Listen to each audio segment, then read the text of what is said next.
For 8 months, Grace Williams, a black single mother, worked 22 hours a day, 3 jobs. One reason, her son Marcus was dying of leukemia. Her white night shift boss treated her like dirt, made her redo clean floors, threw trash at her feet. People like you should be grateful for any job, he said with a smirk.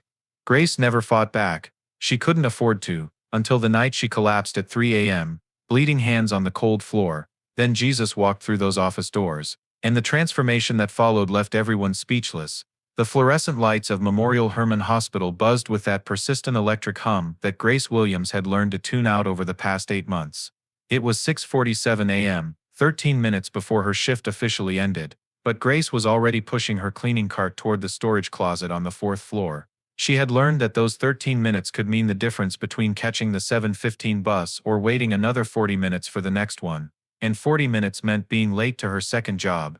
Being late meant getting written up. Getting written up meant possibly losing that job. And losing any job meant Marcus wouldn't get his next treatment. Everything in Grace's life had become a mathematical equation of time and money, where every minute and every dollar had to be accounted for with the precision of a surgeon. Except Grace Williams wasn't a surgeon. She was a 45-year-old black woman from the 3rd Ward who cleaned hospital floors for $11 an hour.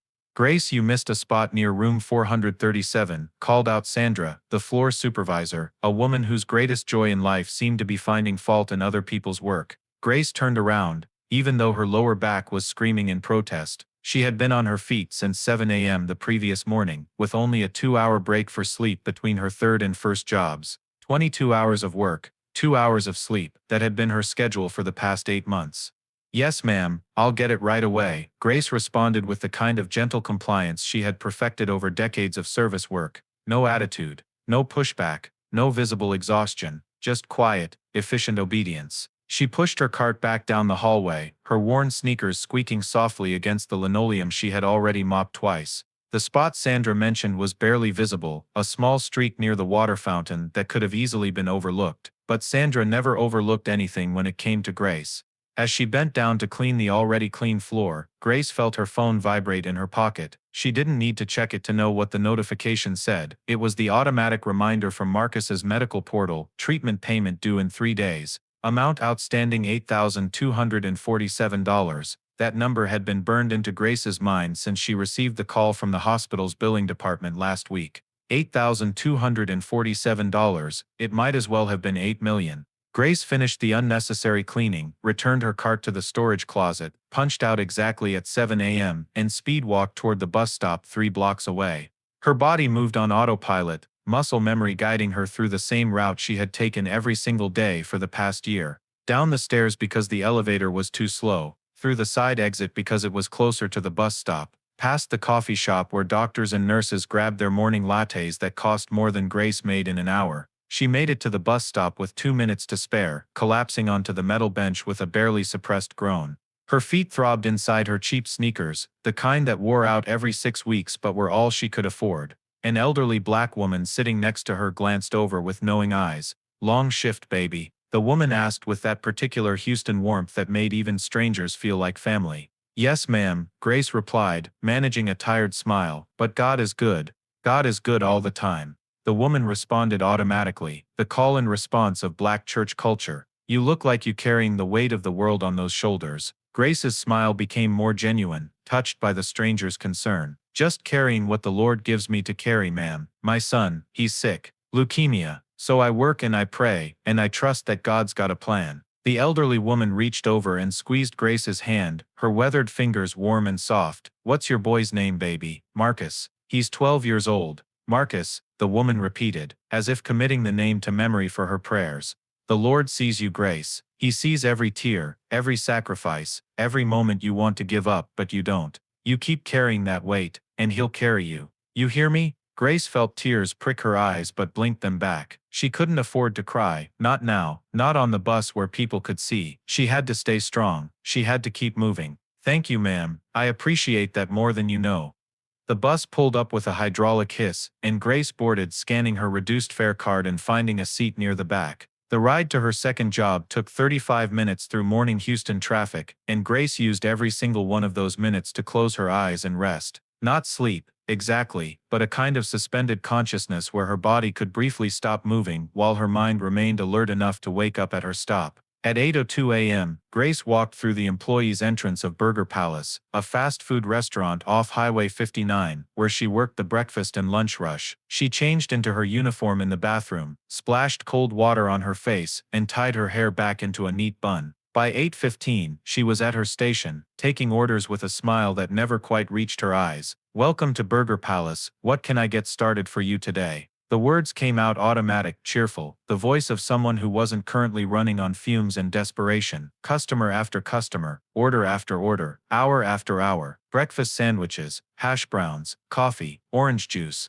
The smell of grease and processed meat that would cling to her clothes and hair long after her shift ended. "Grace, you're moving too slow," snapped Jeremy, the 23-year-old assistant manager who had been given authority he hadn't earned and wielded it like a weapon. "We've got a line building up. Pick up the pace." Grace glanced at the line. There were 4 people waiting, hardly a crisis. But she nodded and said, "Yes sir, I'll move faster." "Because that's what you said when you needed the job more than the job needed you. That's what you said when you were a 45-year-old black woman in Houston, Texas, working 3 jobs to save your dying son." Her shift at Burger Palace ended at 3 p.m. Grace had exactly 45 minutes to take 2 buses across town to make it to her 3rd job, the night shift that started at 3:45 p.m. She usually had time to grab a quick meal from the Burger Palace kitchen, food that employees got at a discount. Today she got a grilled chicken sandwich and a small fries, eating mechanically as she waited for her first bus. The food tasted like cardboard, but food wasn't about taste anymore. It was about fuel, about keeping her body functioning for another shift, another day, another payment toward Marcus's mountain of medical bills. The second bus was late.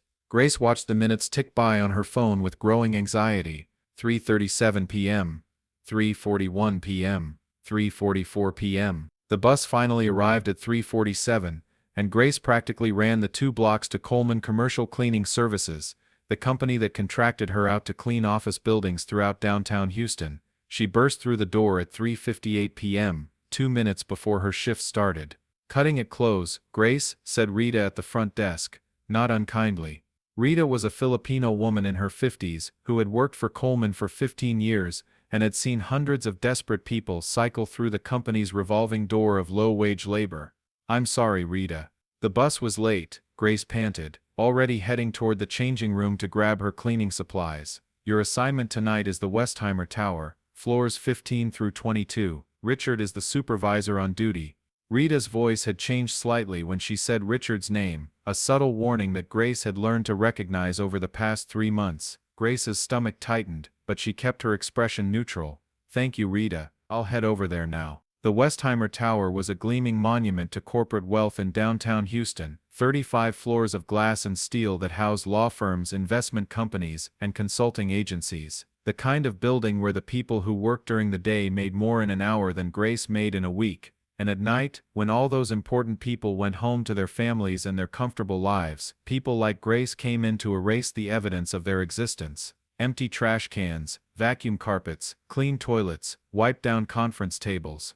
Make everything pristine and perfect so that when the important people returned in the morning, they could continue believing that the world simply maintained itself. Grace arrived at the Westheimer Tower at 4:32 p.m. and took the service elevator to the 15th floor. The building was already mostly empty, just a few late workers packing up their briefcases and heading out. By 6 p.m. it would be completely deserted except for the cleaning crew and the night security guard. Well, look who finally decided to show up." The voice came from behind Grace before she even had a chance to get her bearings on the 15th floor. Richard Coleman stood leaning against the reception desk, arms crossed, a smirk playing at the corners of his mouth. He was a white man in his early 30s, the kind of guy who had probably been good-looking in high school and still traded on those fading looks despite the beer gut beginning to push against his supervisor's polo shirt. He had gotten the job through his uncle who owned part of the cleaning company, and he exercised his minimal authority with maximum cruelty. "Good evening, Mr. Coleman," Grace said quietly, setting down her supply cart and pulling out her assignment sheet. "Rita said floors 15 through 22 tonight."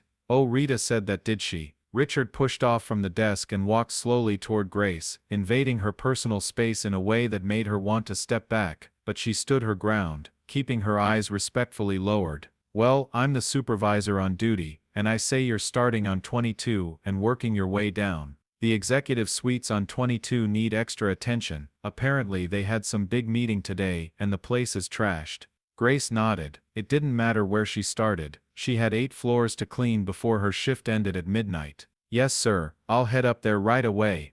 Oh, and Grace, Richard called out as she pushed her cart toward the elevator. Don't half-ass it like you did last week. I had complaints about the bathrooms on 19. If I have to redo your work, there will be consequences. Understood? Grace felt heat rise in her face, but she kept her voice level.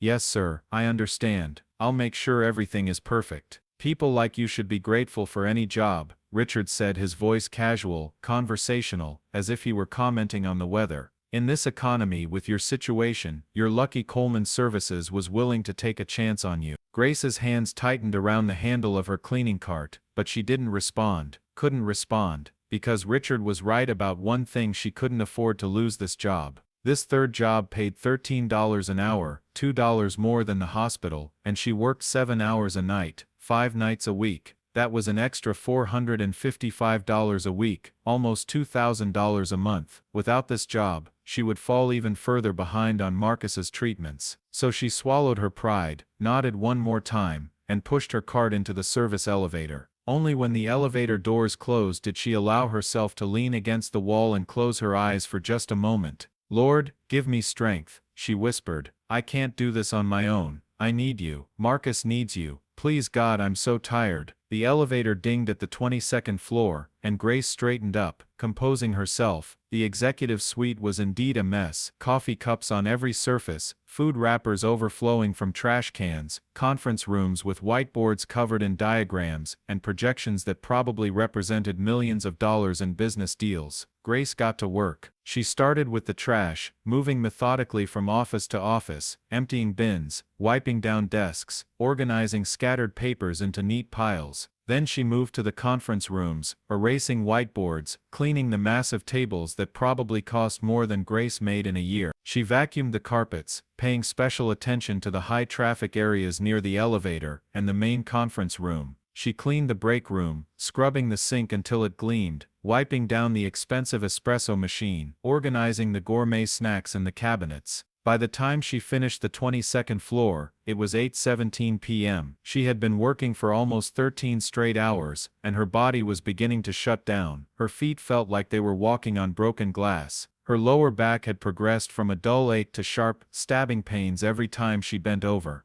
Her hands were raw from the cleaning chemicals, small cracks in her skin that burned when she sweated. She moved down to the 21st floor and continued her work. Richard appeared periodically, checking her progress, always finding something to criticize. You missed a spot on the mirror in the bathroom. This trash can still has some residue at the bottom. Did you even vacuum under the desks? I can see dust. Grace redid whatever he pointed out, never arguing, never complaining, because complaining meant being labeled as having an attitude, and black women with attitudes didn't keep their jobs long, no matter how good their work was. At 10:47 p.m., Grace was on the 18th floor, her second to last floor for the night. She was moving slower now, her body forcing her to take breaks she couldn't afford. She would lean against a desk for 30 seconds, just long enough to let the black spots clear from her vision, then push herself to keep going. Just 2 more floors, just 2 more hours. Then she could go home, see Marcus for 30 minutes before he had to sleep, and catch 2 hours of rest herself before starting the whole cycle again. She was cleaning the bathroom on the 18th floor when she heard footsteps approaching. She knew without looking that it was Richard. He always walked with a particular swagger, the gait of someone who knew he had power over others and enjoyed using it.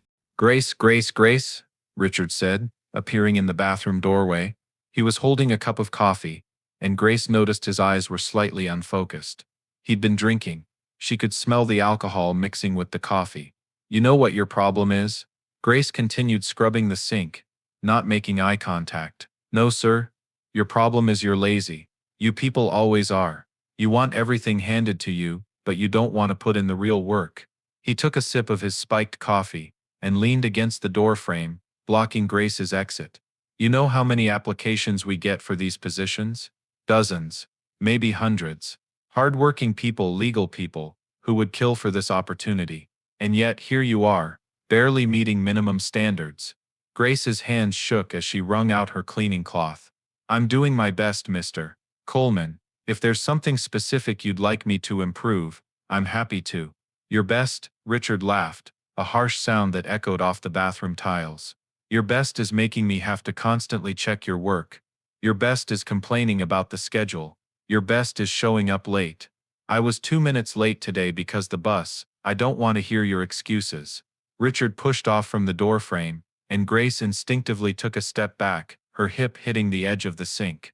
You know what? I think this bathroom needs to be redone. The sink isn't clean enough. Start over. Grace looked at the sink she had just spent 10 minutes scrubbing. It was spotless.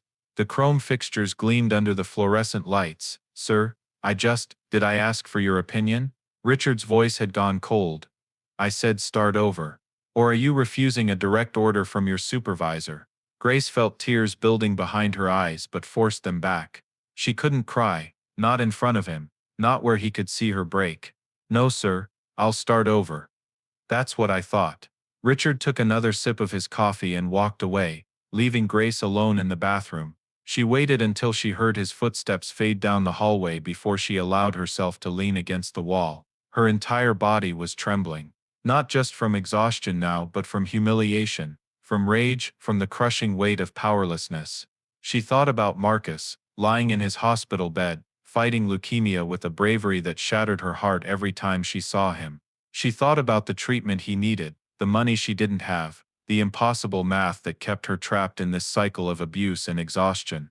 God, why? She whispered, tears finally spilling down her cheeks. Why does it have to be so hard? I'm trying. I'm doing everything I can. Why isn't it enough? Why do people like him get to treat people like me this way? What did I do to deserve this? But there was no answer, just the hum of the fluorescent lights and the distant sound of Richard's laughter echoing from somewhere down the hallway. Grace wiped her eyes, took a shaky breath, and started cleaning the sink again. Because that's what she did. That's what she had always done. She endured. She survived. She kept going, even when every part of her wanted to collapse. By 11:53 p.m., Grace had finished the 17th floor and was making her final rounds, checking to make sure everything was perfect so Richard wouldn't have any excuse to write her up or dock her pay. Her vision was blurring at the edges, and she had developed a tremor in her hands that made it difficult to grip the handle of her mop. But she was almost done. Just 7 more minutes, and her shift would be over. She was pushing her cart toward the service elevator when Richard appeared one more time, materializing from the shadows like some nightmare that refused to end. He had something in his hand, a nearly empty coffee cup, and before Grace could process what was happening, he dumped the cold coffee directly onto the floor she had just finished mopping. The brown liquid spread across the white tiles in an ugly stain, coffee grounds settling into the corners she had meticulously cleaned. Grace stared at the mess, her mind refusing to accept what had just happened. Oops, Richard said, not even trying to hide his smirk. Looks like you missed a spot. Better clean that up before you leave. Can't have the morning crew thinking we're sloppy, can we? He walked away, whistling, leaving Grace standing in the hallway, with her mop and her cleaning supplies and her broken spirit. She looked at the spilled coffee, looked at the clock. 11:54 p.m., 6 minutes left in her shift. She could clean it in 6 minutes. She could do it. Grace bent down, and that's when her body finally gave out. The pain in her lower back suddenly exploded into something white-hot and all-consuming. Her knees buckled, her vision went completely black, and Grace Williams, mother of Marcus, fighter of impossible battles, collapsed onto the cold floor of the Westheimer Tower at 11:55 p.m. on a Tuesday night in Houston, Texas. The last thing she felt before losing consciousness was her hands touching the spilled coffee, still warm against her raw, bleeding skin. The last thing she thought was, I'm sorry, Marcus, I'm so sorry, I tried. And then there was only darkness. Grace didn't know how long she had been lying on that cold floor. Time had become something fluid and meaningless, stretching and contracting like a living thing. She was aware of pain, distant and muffled, as if her body belonged to someone else. She was aware of the chemical smell of cleaning solution mixing with spilled coffee. She was aware of voices, far away, echoing through the empty hallways of the Westheimer Tower. Grace, Grace, can you hear me? It was Robert, the night security guard, a kind-faced black man in his 60s who had worked in this building for 20 years. His voice sounded worried, urgent. Don't try to move, I'm calling an ambulance. No, Grace managed to whisper, the words scraping out of her throat like broken glass. No ambulance. Can't afford it. Grace, you collapsed. You need medical attention. Just help me up. Please, Robert. I just need to get up. Grace tried to push herself off the floor, but her arms wouldn't cooperate. Her whole body felt like it had been filled with concrete, heavy and unresponsive. You need help, Grace. Real help. Robert's voice was gentle but firm. How long have you been working like this? 3 jobs? 4? When's the last time you slept more than a couple hours? I can't remember, Grace admitted, tears leaking from the corners of her eyes. But Marcus needs his treatment. $8,000 by Friday, or they postpone it. If they postpone it, she couldn't finish the sentence, couldn't voice the fear that haunted her every waking moment. Robert was quiet for a long moment, then she heard him moving, heard the rustle of fabric. When she managed to open her eyes, she saw him taking off his security guard jacket and folding it to place under her head like a pillow. Let me at least get you some water, and you're not moving until you drink it and rest for a few minutes. Understood. Grace wanted to argue, wanted to tell him she needed to finish cleaning that spilled coffee, needed to punch out and catch the night bus home. But her body had mutinied against her will, and all she could do was nod weakly and close her eyes again. She must have drifted into some kind of half-sleep, because when she opened her eyes again, Robert was back with a bottle of water and something else, something that made Grace's breath catch in her throat. Standing behind Robert, partially hidden in the shadows of the hallway, was a man. Not just any man. There was something about his presence that made the air feel different, charged, like the moment before a summer storm breaks. Grace, Robert said softly, this gentleman appeared a few minutes ago. Said he was here to help. Grace's vision was still blurry, but as the man stepped forward into the fluorescent light, she could see him more clearly. He was dressed simply, almost anachronistically, in clothes that looked handmade, woven fabric of white and cream with a red sash across his shoulder. His hair was dark and long, his beard neatly trimmed, and his skin was brown like hers, the kind of brown that spoke of Mediterranean sun and ancient ancestry.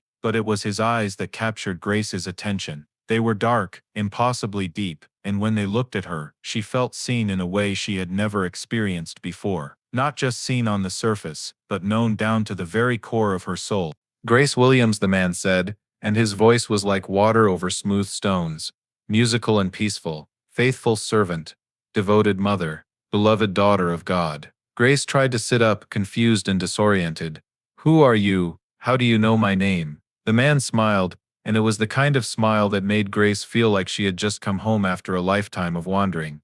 I have always known your name, Grace. I knew it before you were born. I have watched every tear you've cried, counted every sacrifice you've made, witnessed every moment of suffering you've endured. Sir, I don't understand, Grace said, her voice shaking. Are you from the hospital? Did someone send you? In a way, yes, the man replied, moving closer and kneeling beside her on the cold floor, seeming completely unbothered by the spilled coffee soaking into his simple clothes. But not the hospital you're thinking of. Grace, do you know who I am? Grace stared at him, her exhausted mind struggling to make sense of what was happening. There was something familiar about him, something that tugged at memories from childhood Sunday school classes, from her grandmother's stories, from the worn Bible she kept on her nightstand and barely had time to read anymore. You can't be, she whispered. That's not possible. Many things are possible that people have stopped believing in, the man said gently. He reached out and touched her hand, the one that was bleeding from the harsh cleaning chemicals,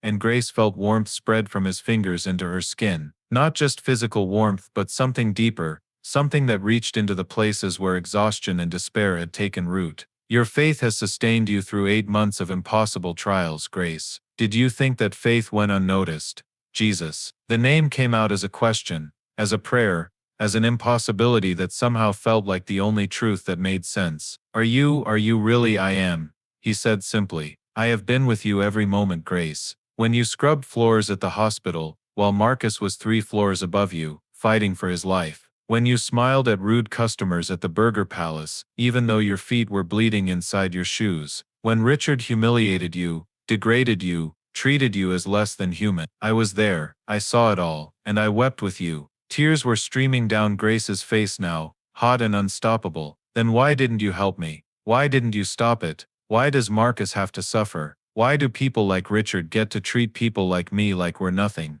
Where were you, Jesus? Where were you when I needed you?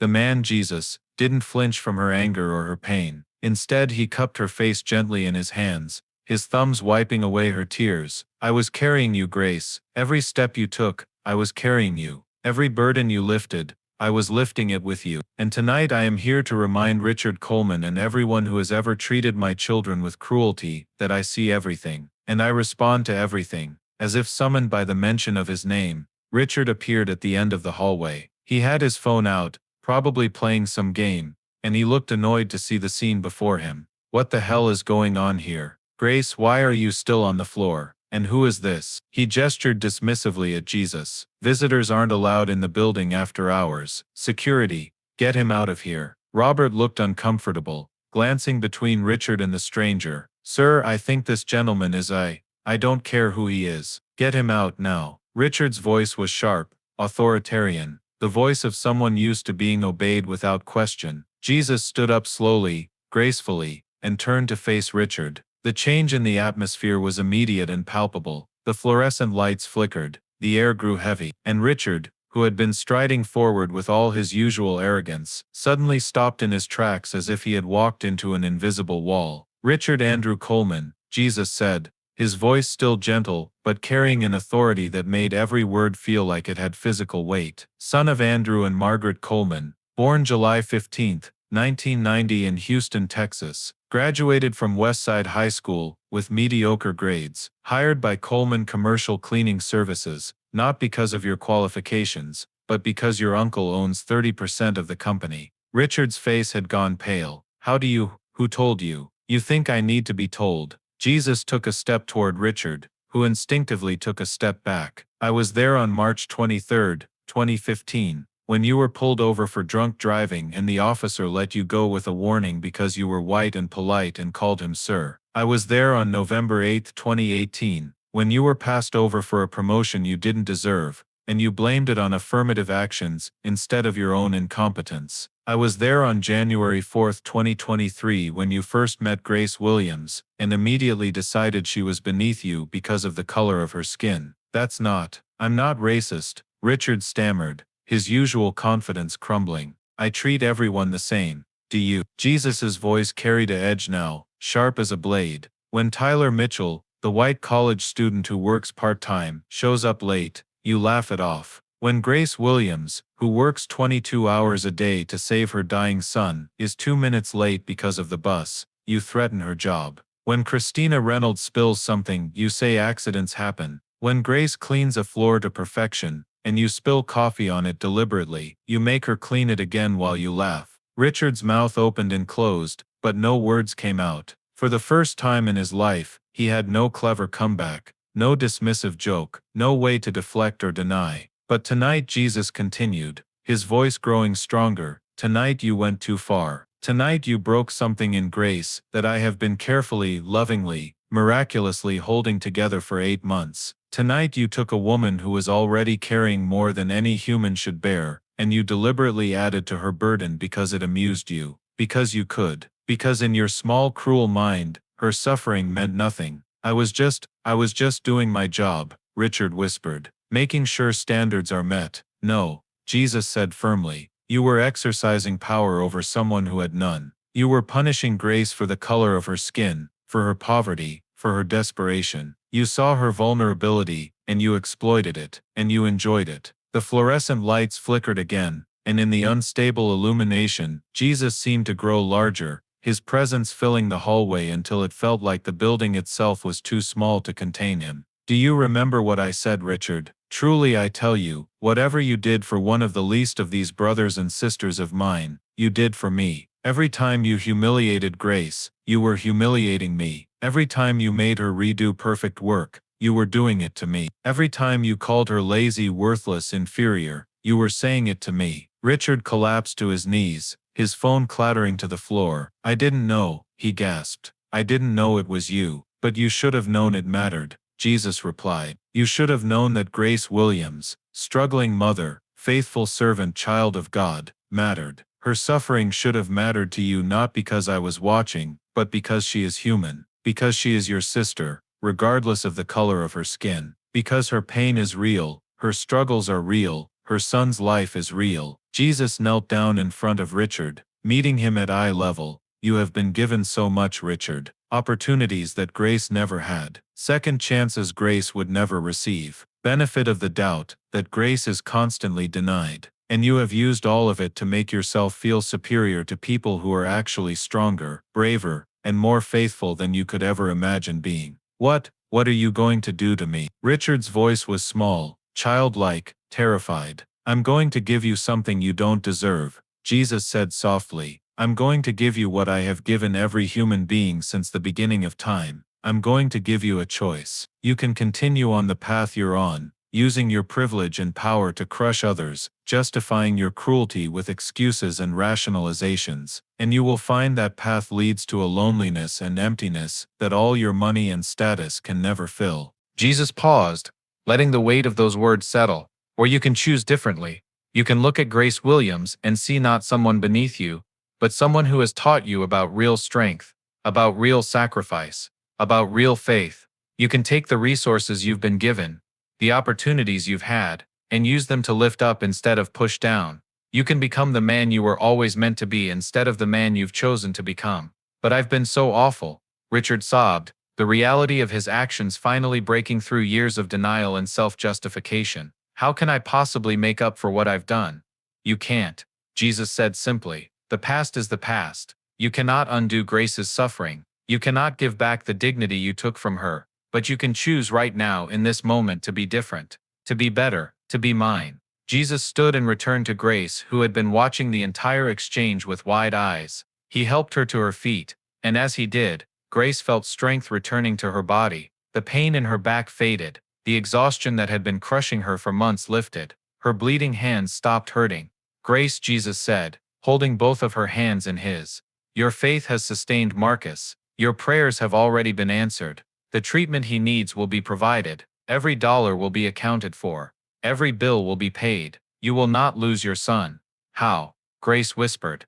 How is that possible? Because I am making it possible, Jesus replied. Because you trusted me even when I seemed silent. Because you kept going even when you wanted to give up. Because you loved Marcus with a love that reflects my own love for all of my children. Grace Williams, you are not alone. You have never been alone, and you will never be alone. He pulled her into an embrace, and Grace felt something break open inside her. All the fear, all the exhaustion, all the pain and anger and desperation that she had been holding inside for 8 months came pouring out in great heaving sobs. She cried into the chest of Jesus Christ, and he held her, rocked her gently, whispered words of comfort that her conscious mind couldn't quite hear but her soul understood perfectly. When Grace finally pulled back, wiping her eyes, she saw that Robert had also fallen to his knees, tears streaming down his face. Richard was still on the floor, head in his hands, his entire body shaking with remorse. The hallway of the Westheimer Tower, usually so sterile and cold, felt warm, alive, holy. What do I do now? Grace asked Jesus. How do I go forward from here? You rest, Jesus said with a smile. For the first time in 8 months you rest. You go home to Marcus. You hold him. You sleep. And tomorrow you will wake up to a new reality. The hospital will call with news about a mysterious donor who has paid Marcus's entire treatment in full. Coleman Commercial Cleaning will call to inform you that you've been promoted to day shift supervisor with a significant raise, and Richard Coleman will call to apologize and to offer to pay for Marcus's future treatments as an act of restitution. Grace looked at Richard, who had raised his head and was nodding frantically through his tears. I will, Richard said hoarsely. I swear I will. I'll sell my car if I have to. I'll do whatever it takes. I'm so sorry, Grace. I'm so sorry. You are forgiven, Grace heard herself say, and she was surprised to find that she meant it. The anger that had been burning in her chest was gone, replaced by something that felt like peace. We all need second chances, Richard. I pray you use yours well. Jesus looked at all three of them, at Grace, at Robert, at Richard, and his expression was one of profound love mixed with something that might have been satisfaction.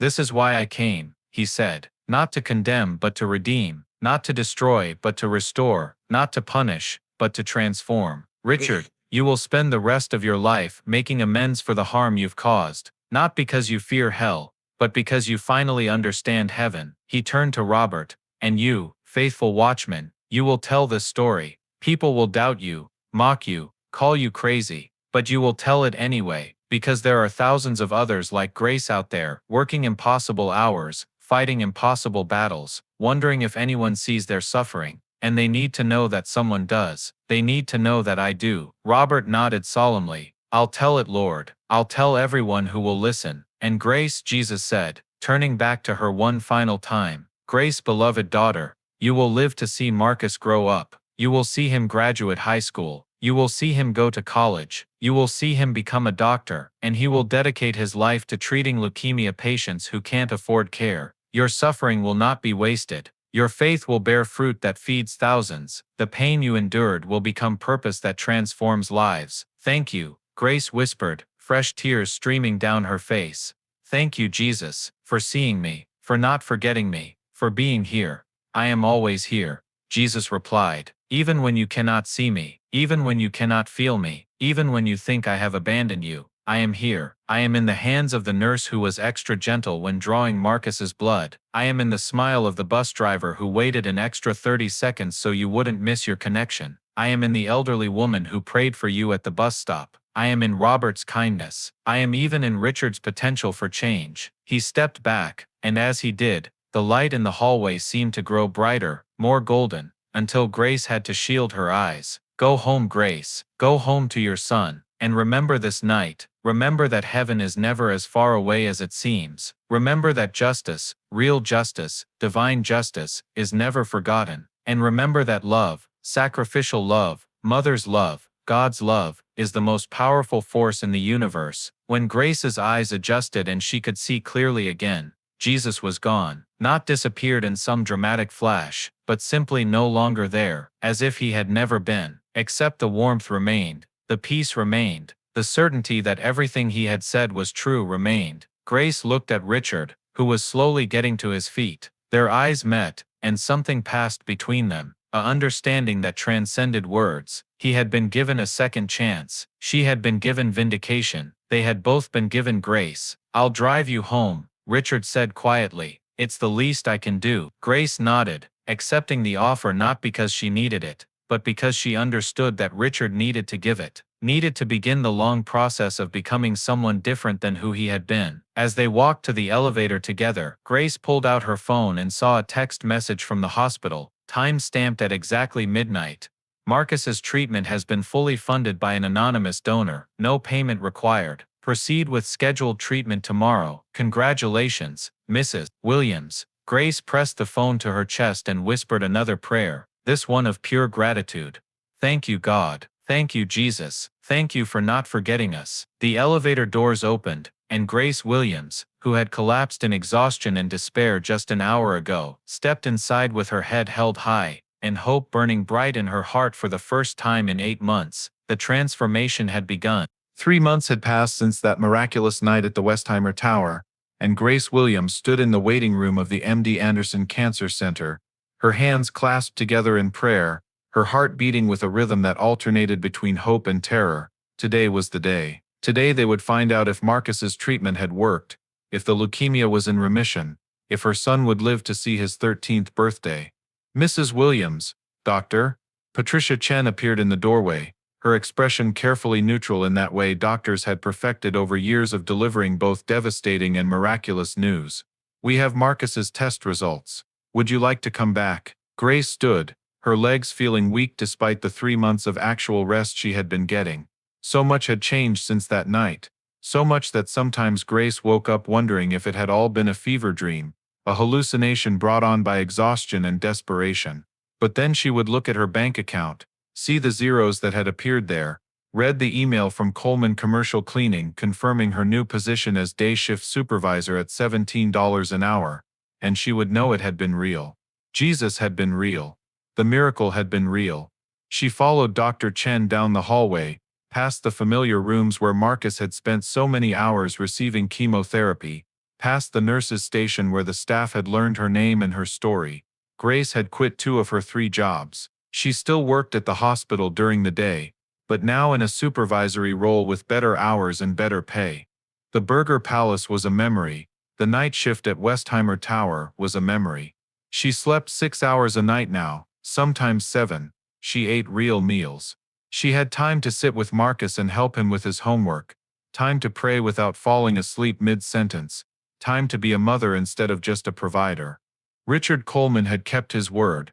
Every single promise Jesus had extracted from him that night, he had fulfilled. The mysterious anonymous donor who had paid for Marcus's treatment, that had been Richard, liquidating his savings account, selling his expensive car, taking out a loan against his inheritance. He had called Grace, the day after their encounter, his voice shaking, and apologized for 2 straight hours. Not the performative apology of someone trying to avoid consequences, but the genuine remorse of someone who had looked into the mirror of their own soul and been horrified by what they saw. But Richard hadn't stopped at apologies. He had shown up at the hospital 1 week later and asked if he could visit Marcus. Grace had been hesitant, protective, but something in Richard's face, some fundamental change in his demeanor, had convinced her to say yes. That first visit had been awkward, painful even, with Richard sitting stiffly in the chair beside Marcus's bed, struggling to find words that could possibly bridge the chasm between his former cruelty and his current repentance. But Marcus, in the way that children sometimes understand grace better than adults, had simply asked, "Do you want to play cards?" And Richard, this man who had spent years looking down on people like Grace and Marcus, had said yes. They played Go Fish for an hour, and when Richard left, he had tears in his eyes. That had been the first visit of many. Richard came every week, sometimes twice a week, bringing books for Marcus, puzzles, board games. He never came empty-handed, but more importantly, he never came with the arrogance that had once defined him. He had started volunteering at the hospital, working in the pediatric cancer ward, reading to children whose parents had to work multiple jobs and couldn't always be there. He had donated money, significant money, to create a fund for families who couldn't afford treatment. He had become impossibly, a force for good. Grace reached Dr. Chen's office and sat down in the chair across from the desk, her hands gripping the armrest so tightly her knuckles turned pale.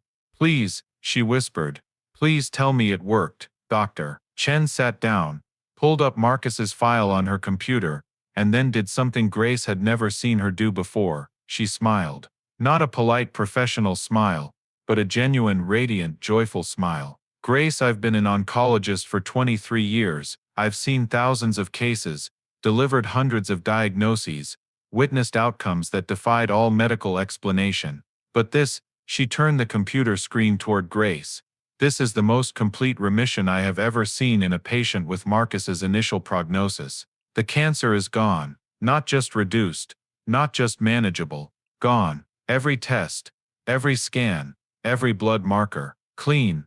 The words didn't register at first. Grace heard them, but they seemed to bounce off some protective barrier her mind had erected to guard against disappointment. "Gone," she repeated. You mean he's in complete remission," Dr. Chen confirmed. "Now, we'll need to continue monitoring him closely for the next 5 years.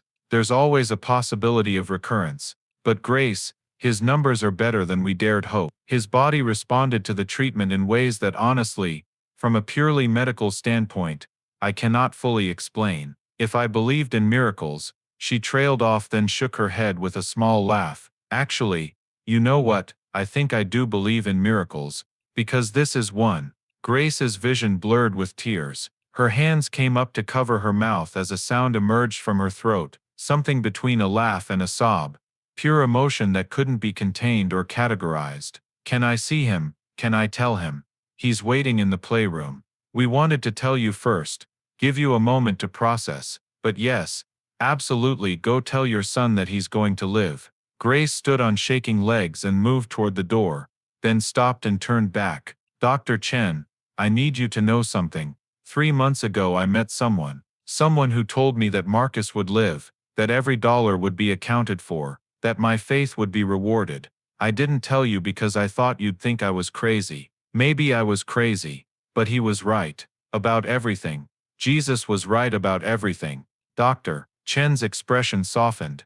"Grace, I'm a woman of science. I trust in empirical evidence, in peer-reviewed studies, in treatments that can be measured and replicated. But I'm also human. And I have seen too many things in this hospital, too many outcomes that defy scientific explanation, to dismiss faith entirely. If Jesus told you Marcus would live, and Marcus is living, then who am I to question that? Maybe science and faith aren't opposites. Maybe they're both ways of describing the same miracles. Grace hugged the doctor, surprising both of them, then practically ran down the hallway toward the playroom. She burst through the door, and there he was, Marcus, her son, her reason for breathing, for fighting, for enduring 8 months of impossible hardship. He was sitting at a table working on a puzzle, his bald head covered by a Houston Rockets cap that Richard had brought him, his face still thin from months of treatment, but his eyes, his beautiful brown eyes, bright and alert and alive.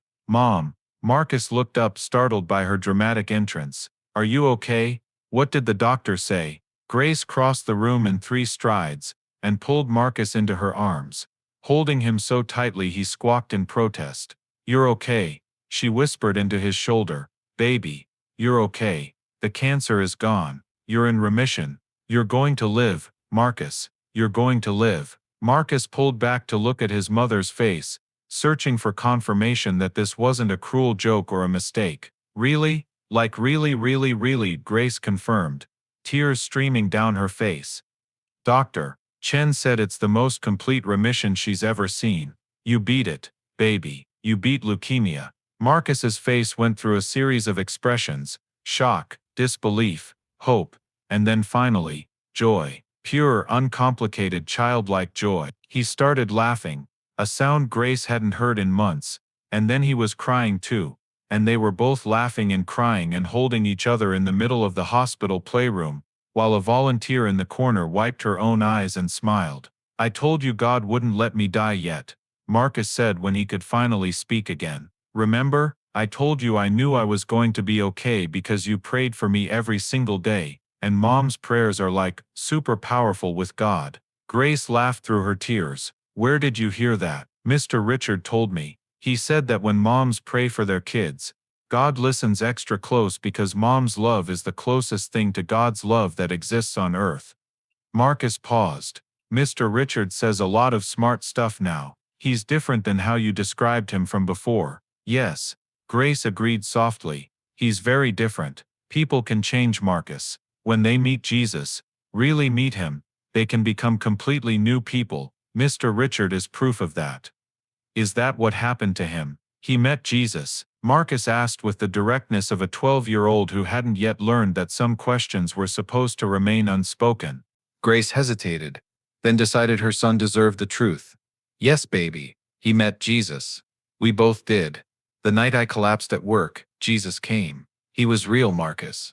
As real as you and me. He touched my hands and healed them. He spoke to Mr. Richard and changed his heart. And he promised me that you would live. And look at you. You're living. Marcus absorbed this information with remarkable calm. Cool, he said finally.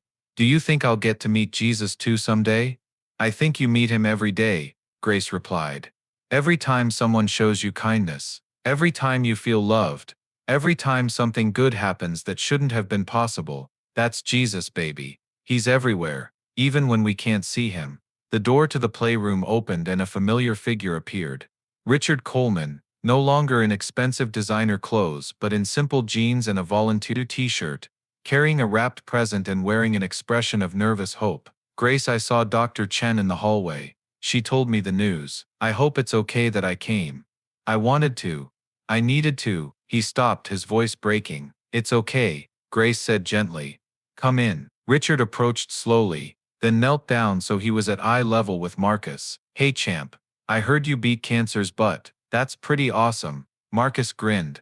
I told you I would. You owe me $5. We bet, remember? Richard laughed, pulled out his wallet and solemnly handed Marcus a $5 bill. Best money I ever lost. Here, I brought you something. He handed over the wrapped present. Marcus tore off the paper with the enthusiasm of a child who had been given too many medical procedures and not enough normal childhood moments. Inside was a leather-bound journal with Marcus's name embossed on the cover. Whoa, this is so cool. It's for writing your story, Richard explained. Because what you went through, Marcus, what your mom went through, what happened to all of us, that's a story worth remembering, worth recording. worth sharing. Someday you're going to help other kids who are scared and sick and don't know if they'll make it. And this story, your story, is going to give them hope. Marcus flipped through the blank pages, his face serious now. Mr. Richard, can I ask you something? Anything, buddy.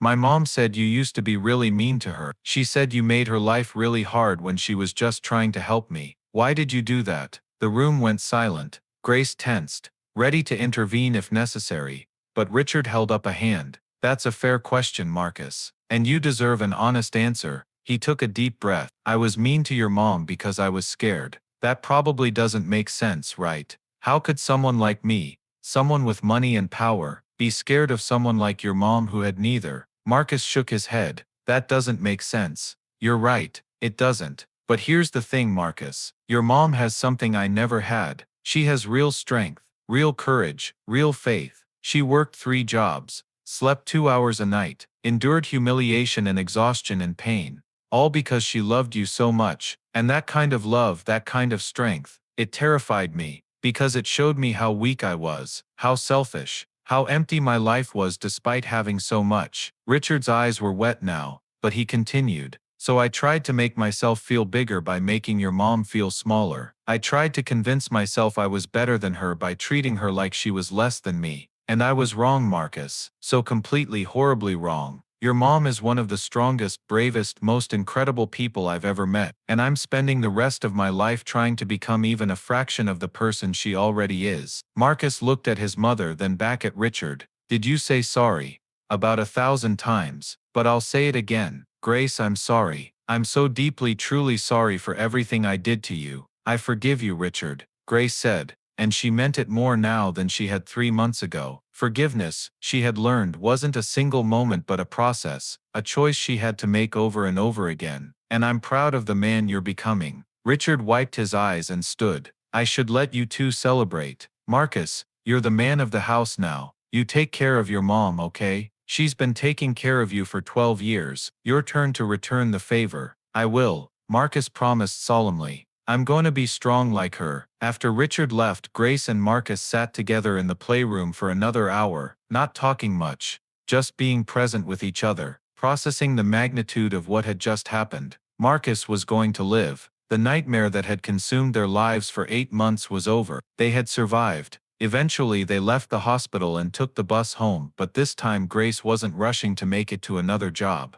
This time she could sit beside her son, hold his hand, watch the Houston skyline pass by outside the window, and simply be grateful. Grateful for every breath, every heartbeat, every moment she got to spend with Marcus. When they arrived at their modest apartment in the 3rd ward, Grace was surprised to see people waiting outside. Robert, the security guard, was there, and several women from her church, and neighbors from the building, and even some of Grace's co-workers from the hospital. Someone had made a banner that read "Marcus beat cancer," and someone else had brought balloons, and someone else had made a cake. How did you all know? Grace asked, overwhelmed. Richard called us, explained Sister Patricia from church. He said today was the day, and we wanted to be here to celebrate with you. Grace Williams, you have carried us all in your prayers for years. Today we carry you in celebration. The impromptu party lasted for hours. People shared food and stories and laughter. Children played in the courtyard while adults talked and cried happy tears. Marcus was the center of attention,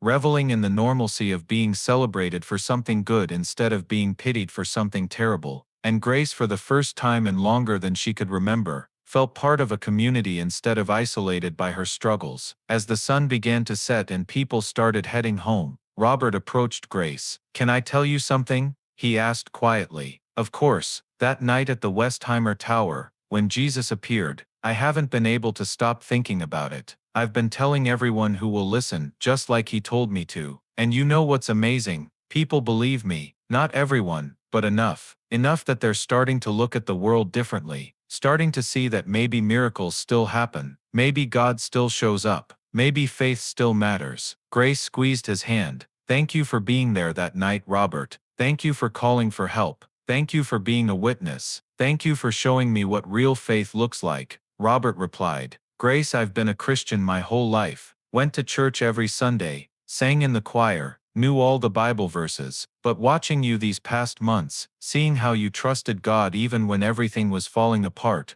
that taught me more about faith than 60 years of Sunday school ever did. After everyone left, and Marcus was asleep in his bed, exhausted but happy, Grace sat alone in her small living room and opened her Bible for the first time in months. Not because she felt obligated, but because she wanted to, needed to. Wanted to spend time with the God who had saved her son, who had transformed her enemy, who had carried her through the impossible. She flipped through the pages randomly and landed on Isaiah 43. Her eyes found verse 2. When you pass through the waters, I will be with you. And when you pass through the rivers, they will not sweep over you. When you walk through the fire, you will not be burned. The flames will not set you ablaze. Grace read the words again slowly, letting them sink deep into her spirit. She had passed through waters that should have drowned her. She had walked through fire that should have consumed her. But she had not been swept away. She had not been burned, because God had been with her every single moment, even when she couldn't feel his presence. Her phone buzzed with a text message. It was from Richard. Thank you for letting me be part of Marcus's miracle. Seeing him healthy today reminded me why I was put on this earth, not to accumulate wealth or power, but to serve, to love, to be Jesus's hands and feet. You changed my life, Grace. You and Marcus in that night when heaven touched earth. I'll never be the same. Grace typed back, none of us will ever be the same, and that's exactly how it should be. See you next week at the hospital. She set down her phone and walked quietly into Marcus's room. Her son was sleeping peacefully, his chest rising and falling with steady breaths, his face relaxed in a way it hadn't been for months. Grace knelt beside his bed, placed her hand gently on his head and prayed. Thank you, Jesus. Thank you for hearing my prayers. Thank you for seeing my struggle. Thank you for carrying me when I couldn't walk. Thank you for healing my son. Thank you for transforming Richard. Thank you for reminding me that you are real, you are here, and you are good. I don't know what the future holds, but I know who holds the future, and that's enough. That will always be enough. She stayed there for a long time, kneeling beside her son's bed, feeling the presence of God fill her small apartment like warm light, and in that moment, Grace Williams understood something profound. The miracle wasn't just Marcus's healing. The miracle wasn't just Richard's transformation. The miracle wasn't just the money, or the job, or the relief from impossible burdens. The real miracle was that through all of it, through 8 months of suffering that should have destroyed her faith had somehow grown stronger. The real miracle was that she had been broken open by pain, and what had poured out wasn't bitterness, but love. The real miracle was that she had been tested by fire, and instead of being consumed, she had been refined into something stronger, purer, more beautiful. 6 months later, Grace stood in front of a congregation at her church, sharing her testimony. Marcus sat in the front row, healthy and whole, his hair growing back in soft curls. Richard sat beside him, no longer the cruel boss but a friend, a brother in Christ, a living example of redemption. Robert was there, and Dr. Chen had even come, curious despite her scientific skepticism. The church was packed, standing room only, people who had heard about the woman who met Jesus in an office building, and wanted to hear the story for themselves. Grace spoke for 30 minutes, telling every detail, the 3 jobs, the exhaustion, the humiliation, the collapse, and then the appearance of Jesus. She didn't soften the hard parts or exaggerate the miraculous parts. She simply told the truth. When she finished, the church was silent for a long moment. Then someone in the back started clapping, then someone else, then the entire congregation was on their feet, not applauding Grace, but applauding God, celebrating the goodness of a God who sees the suffering of his children and responds, who enters into the darkest places of human experience and brings light, who transforms hearts, heals bodies, and restores hope.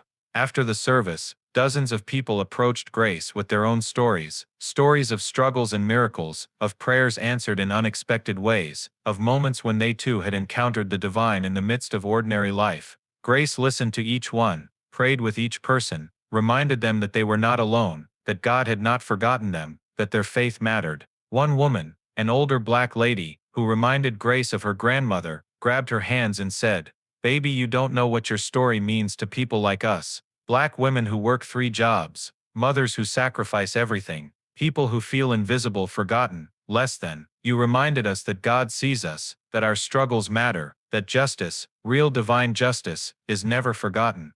Thank you. Thank you for being brave enough to tell the truth." Grace hugged the woman and whispered, "We're not invisible. We never were. Jesus said whatever we do to the least of these, we do to him. That means every single person who has ever looked down on us, dismissed us, exploited us. They were actually doing it to Jesus himself, and Jesus doesn't forget. He doesn't ignore. He shows up. Maybe not on our timeline, but he shows up.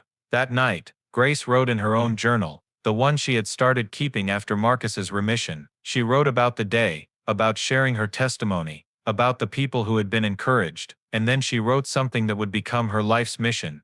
I used to think my suffering was meaningless, random bad luck, punishment for sins I couldn't identify, but now I understand. My suffering was never wasted. Every tear I cried watered seeds that are now growing into something beautiful. Every prayer I whispered in desperation was heard and answered. Every moment I wanted to give up but didn't was building a testimony that would encourage thousands. This is what resurrection looks like. Not just coming back from death, but coming back transformed, purified, stronger. This is what grace looks like. Not the absence of hardship, but the presence of God in the midst of hardship. And this is what I want to spend the rest of my life, sharing the message that you are seen, you are loved, you are not forgotten, and your story matters.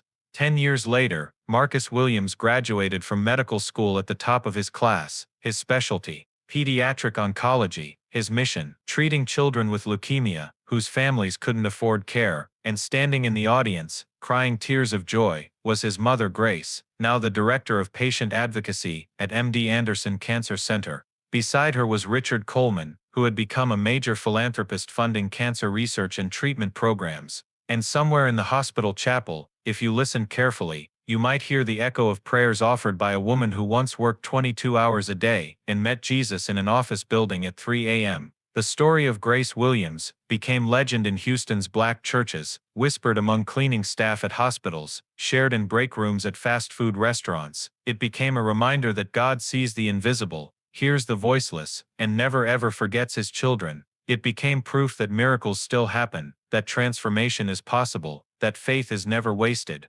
And on quiet nights when Grace couldn't sleep, she would sometimes stand by Marcus's bedroom door and watch him breathe, healthy and whole, and she would remember that night. The fluorescent lights, the spilled coffee, the collapse, and then the appearance of a man in simple clothes with eyes that saw everything, who spoke her name like a blessing, who promised her that she was not alone. "Thank you, Jesus," she would whisper into the darkness. "For every moment, for every struggle, for every miracle. Thank you for seeing me. Thank you for saving us. Thank you for proving that love, real sacrificial love, can change the world." And in the silence that followed, Grace Williams, once the most invisible woman in Houston, now a beacon of hope for thousands, would feel that familiar presence, not dramatic or overwhelming, but gentle and steady. The presence of a God who had never left, who had carried her through the fire, and who would continue carrying her, and everyone like her, until the day when all tears would be wiped away, all injustices corrected, and all faith rewarded. This was the harvest of faith. This was the fruit of perseverance. This was the proof that even in the darkest night, dawn was always coming, and it was beautiful. The end. This story shakes me to my core every single time I share it. Grace Williams represents millions of invisible people in America. Black mothers working multiple jobs, single parents sacrificing everything, people treated as less than human simply because of their skin color or economic status, people who society has decided don't matter. But here's the truth that Richard Coleman learned the hard way: every person matters to God. Every single one.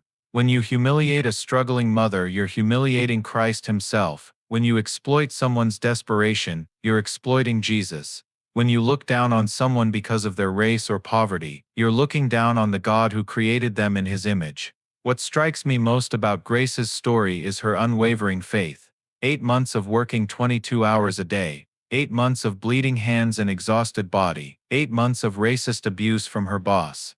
And she never stopped praying, never stopped believing, never stopped believing, never stopped trusting that God saw her suffering. That kind of faith doesn't come from comfort.